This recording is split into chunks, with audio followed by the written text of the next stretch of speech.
In this video, we are taking a request from Andrew Southworth 9730. And his request was to look into some of the lost Godzilla films out there. So today, due to the request, we're going to dive deep into the fascinating world of lost Godzilla films. The movies that could have been, the titans that never clashed on the big screen. Now, before we get started, keep in mind that this is just a small peek into the colossal graveyard of unmade Godzilla projects. Seriously, over on Wikizilla, the list stretches from, 50 to maybe even 100 potential films. So tackling all of them would be a monster of a task itself. But we're going to explore a few of the most intriguing ones that I found. I'll share my thoughts on whether these lost gems might have been good or maybe not so good. So let's get into it. First up, we're going way back to the aftermath of King Kong vs. Godzilla with a concept from 1963, Frankenstein vs. Godzilla. This one's wild. The idea stemmed from the giant Frankenstein monster concepts for the earlier King Kong vs. Frankenstein. The story goes that the original Frankenstein's heart gets irradiated, causing him to grow into a giant. The JSDF, worried about him chowing down on people, decides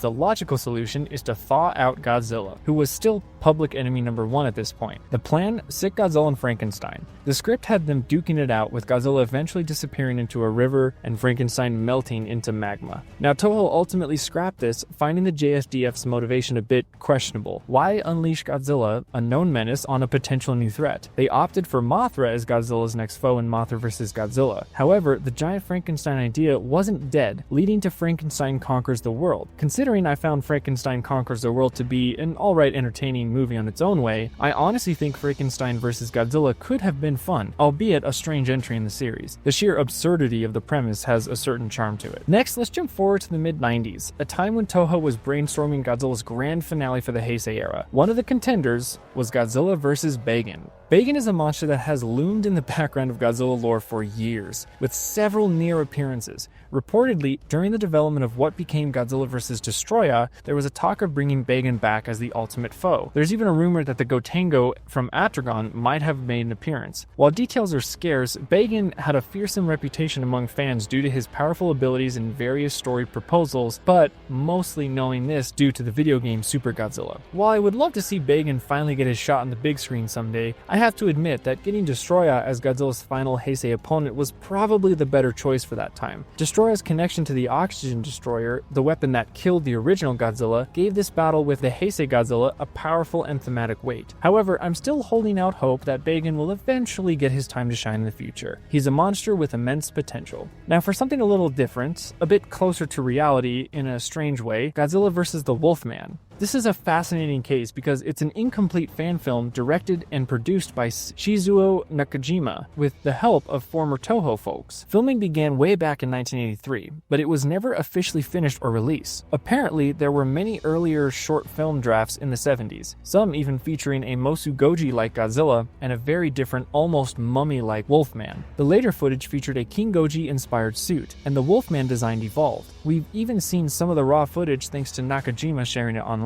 Having seen the edit that did surface, I can honestly say that Godzilla vs. the Wolfman looks surprisingly entertaining for a fan project. The monster action seems well executed for its time and resources. I would have absolutely loved to see a fully realized version of this film. The sheer novelty of Godzilla battling a classic movie monster like the Wolfman is incredibly appealing. It's a testament to the enduring love for these characters. Let's shift gears to a concept with a more classic Toho monster mash feel. Godzilla vs. the Space Monsters Earth Defense Directive. The script sounds like a wild ride. It featured Godzilla and Anguirus teaming up with a new monster called Majin, Tool, I think that's how you pronounce it, to take on King Ghidorah and Gigan, and another new monster named Megalon, before 1973, all controlled by an alien brain named Miko. The story even included a Godzilla theme park with a Godzilla tower. While Majin and Miko were scrapped, the awesome monster Megalon was retooled for his own movie later on, Godzilla vs. Megalon. I would have loved to see this movie. I mean, we got to see Godzilla and Anguirus tag team against King Ghidorah and Gigan, which is cool, but plus the addition of the new monsters just sounds amazing, and it probably had pure Showa era charm. This concept feels like it would have fit right in with some of the most fun and imaginative Godzilla films. For the last film, let's dive into a sequel that never materialized, Godzilla vs. Hedorah 2. After the unique experience that was Godzilla vs. Hedorah, director Yoshimitsu Banno initially wanted to do a sequel. His first idea involved Godzilla fighting a giant mutant starfish called Gezora, but that was deemed too expensive, so Banno proposed a direct sequel to Hedorah.